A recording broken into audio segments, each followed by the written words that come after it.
All right. 7, 8, and 9, we're going to again do confidence intervals.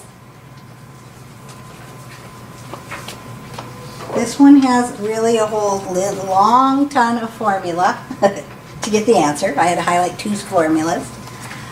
First of all here, when I'm doing my confidence interval, this one has a 90% confidence interval.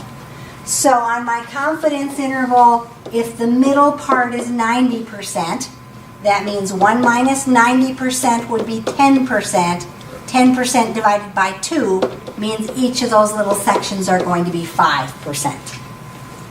So when it was 95%, we use 0.025. If it's a 95% or a 90%, then we use 0.05.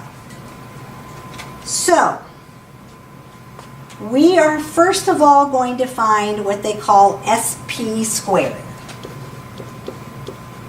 And the formula for SP squared is n sub 1 minus 1 times S1 squared plus n sub 2 minus 1 times S sub 2 squared over n sub 1 plus n sub 2 minus 2.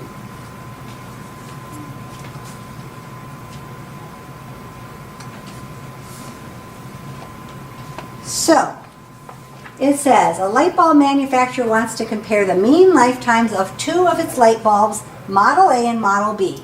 Independent, random samples of the 2 models were taken. Analytics of 16 bulbs, that means N1 is going to be 16, of Model A showed a mean, which is your X bar that we don't need on the first part, but we'll need later. X bar of 1 is 1,351. Standard deviation, that's going to be your S, of 109. Then I am going to analyze 10 bulbs for my second one. So on my N2, I'm going to do 10 bulbs. My mean for 2 is going to be 1,332. And my standard deviation for 2, 115. So in the first part of my formula here, N1 is 16. So I'm going to do 16 minus 1, or just 15 if it's easier to type it in that way, times my standard deviation squared. So I'm going to have 109 squared plus N2 minus 1. N2 is 10, so 10 minus 1 is going to be 9, times my standard deviation squared, which is 115, so 115 squared. That's all going to be over N1 plus N2 minus 2. So 16 was N1, plus 10 was N2, minus 2 on the bottom. And then we have to calculate that value.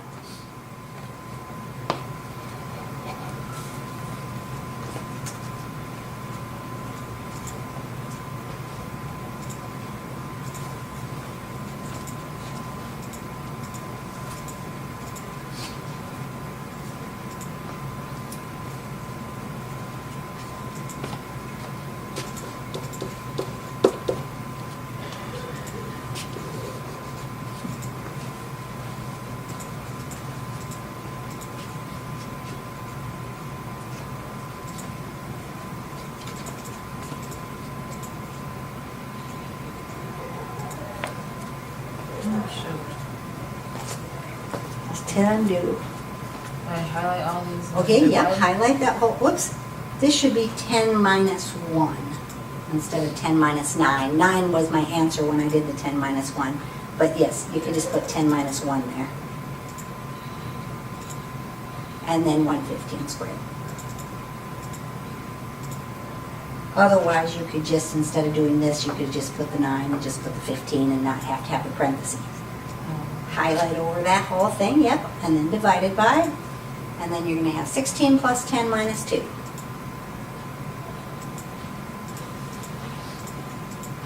It equals. So we get 12,385, right? Now, we did all of that. We have to do the confidence interval formula. So like we did on the previous one, which I didn't leave myself a whole lot of space to write, we're going to do the mean ones minus the mean 2, plus or minus. This one's going to be a t-test. So t sub, we figured out it was going to be 0.05 because our confidence interval was 90. And then we're going to have the square root of behind that, but I have to smush it down there. The square root of my SP squared answer. That was that number we found over here. Times 1 over N1 plus 1 over N2. So on this problem, I'm just going to sneak it over here. Mean 1 was 1,351 minus mean 2, 1,332, plus or minus t sub 0.05, and then right behind that, but I can't fit it in, is my square root. My square root under there, I'm going to have the 12,385 times 1 over N1, which was 16, plus 1 over N2, which is 10. So this part should go right behind your T, like we did on our other confidence interval.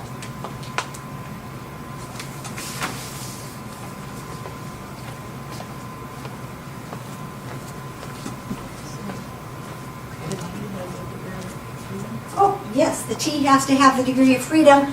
My degree of freedom is going to be whatever you're getting for this bottom number here, which in this case I'd have 26 minus 2, which is going to be 24. So your degree of freedom is going to be that N1 plus N2 minus 2. 16 plus 10 minus 2, 24. I always forget the degree of freedom until I click on it and then it says you have to put the degree of freedom in there. Then I go, oh yeah, I got to do my degree of freedom. So, degree of freedom, it's that bottom part of this fraction, or N1 plus N2 minus 2. So, let's see if we can get all that in there on our calculator.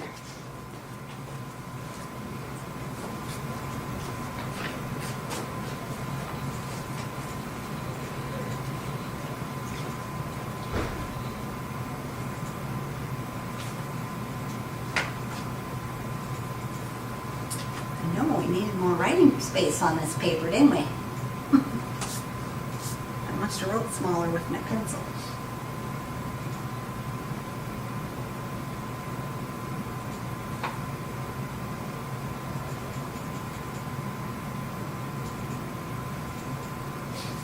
Alright, so first of all, if you clear that out, in parentheses, we've got our 1,351.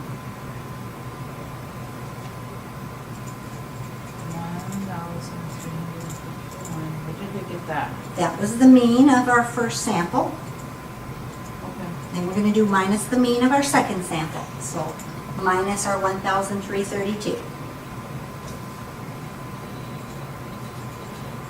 Where's that? That's the mean of the second sample. Okay, close our parenthesis, plus or minus, which is right above the 8.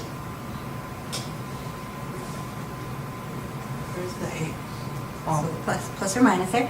Then we're going to do a t sub. So we're going to use the t here.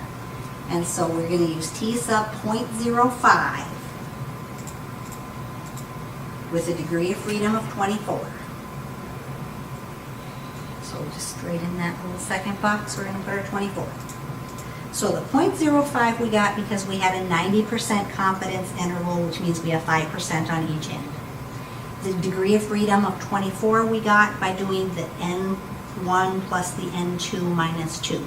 So we took 16 plus 10, which is 26. 26 minus 2 is our 24.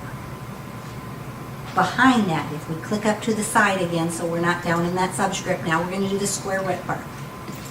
Not squared, square root. There, yep, first one. Under the square root, we are going to take the answer that we got from here. This is not the answer here, it's just the answer to this. Oops, that was that number. So we're going to use that number there.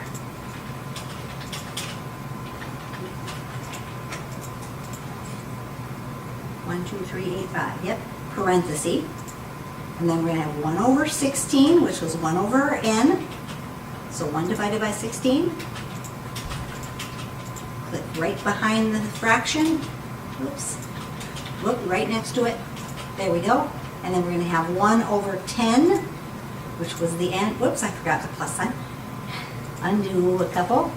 Plus 1 over 10. There we go. Click behind the fraction, close your parenthesis, and now we should be able to hit equal. All right.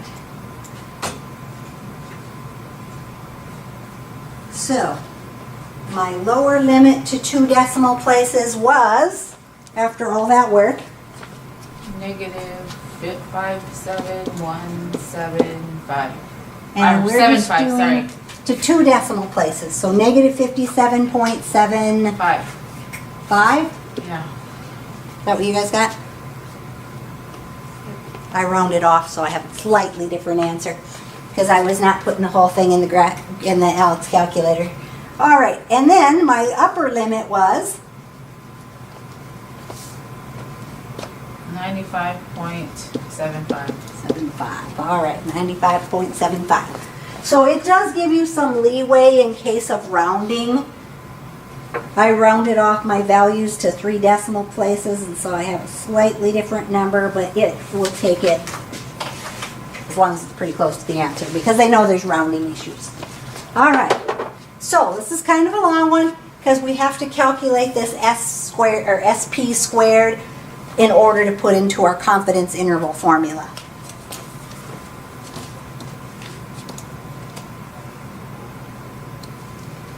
Squeeze number 8 here.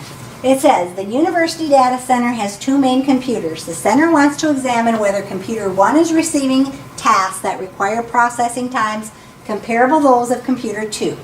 A random sample of 12 processing times. So N1 is going to be 12. Showed a mean of 60 seconds.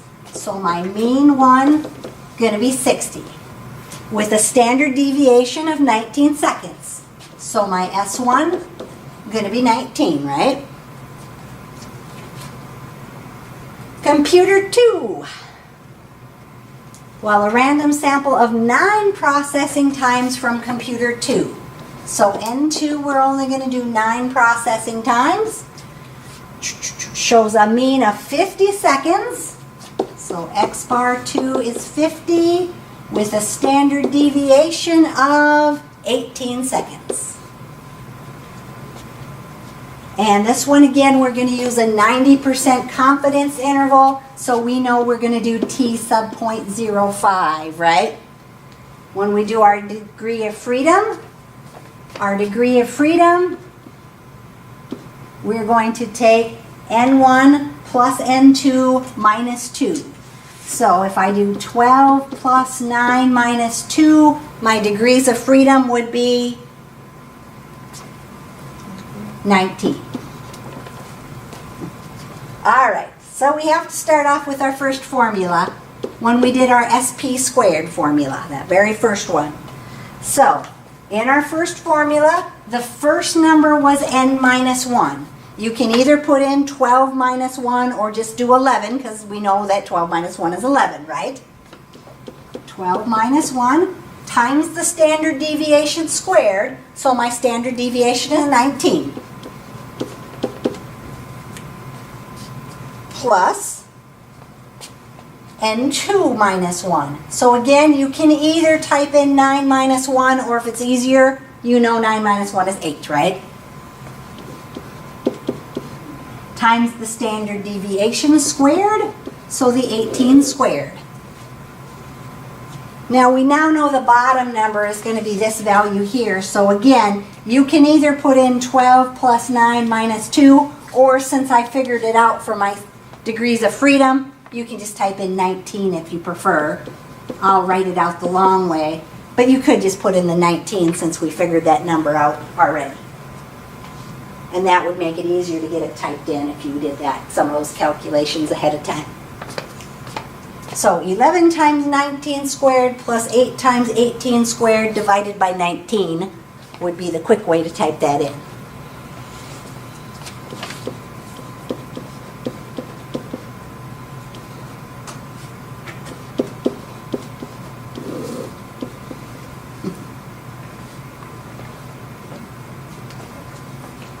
And this says carry your computations to at least 3 decimal places. This one you're going to have to round off. It doesn't come out nice.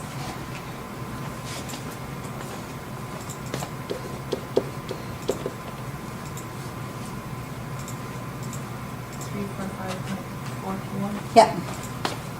345.421. You can carry that out more if you like, but you have to have at least 3. Again, you'll get some slightly different answers depending on where you round, but Alex adjusts for that and knows that it's okay.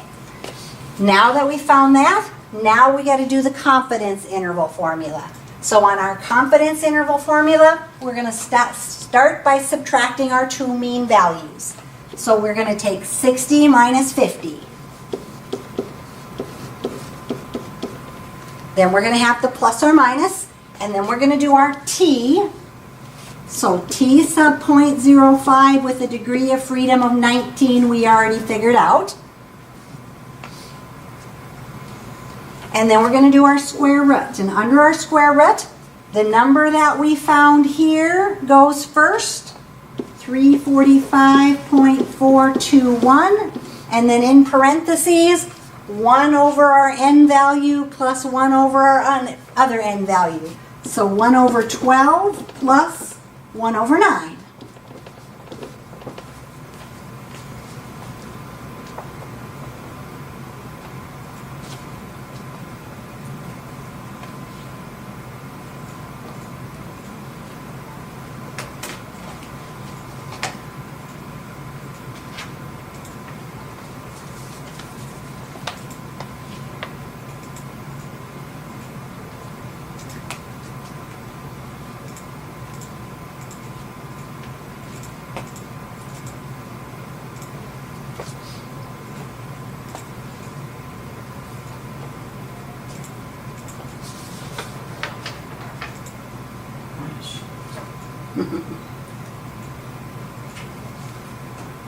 Okay, I'm stuck. Oops. Unstick you. Okay, what do I do? You didn't get your parenthesis there at the very beginning. Let's just clear that out and start over. Yeah, close that. All right, so parenthesis first. And then the 60 minus the 50. Whoops, 60 minus 50. Oh. Just slow down. It's okay. Parenthesis 60 minus 50. Oops, the 5 didn't get it. There we go. Close your parenthesis. Plus or minus t sub 0.05 with a degree of freedom of 19. Then click up to the side, put our square root symbol. Square root, not squared. There we go. And then we're going to have the 345.421. Parenthesis. 1 divided by 12. Click behind the fraction. Plus 1 divided by 9. Click behind the fraction. Close that parenthesis. It equals. And we get. Mine won't let me click the equals button. Oh. What do we got going here? Okay, that all looks like it's there. Don't see anything weird there. 60 minus 50 plus or minus, that looks good. And we have all our parentheses. Oh, it's because the parentheses is on the outside instead of underneath the square root. Back it up. And then click right behind that 1/9 and then close your parentheses. Now, it lets us do it, okay? Yes, you'll have to practice using your calculator for sure. So number 8, my answer is? Negative 4.17. Yep. 20, and the second one's 24.17. All right, we're going to leave off there. Next time we'll try to get caught up, but these are really long problems, so like I said, I'm not going to try to kill you too badly, although we missed 6 hours of class with our 2 snow days, and I'd like you to at least do the stuff that they do at other schools. So, we'll get there. I'm going to write myself a note, but if I forget, we left off on number 9. Start here. Try to be here at 2 o'clock next week so that we can get started right away.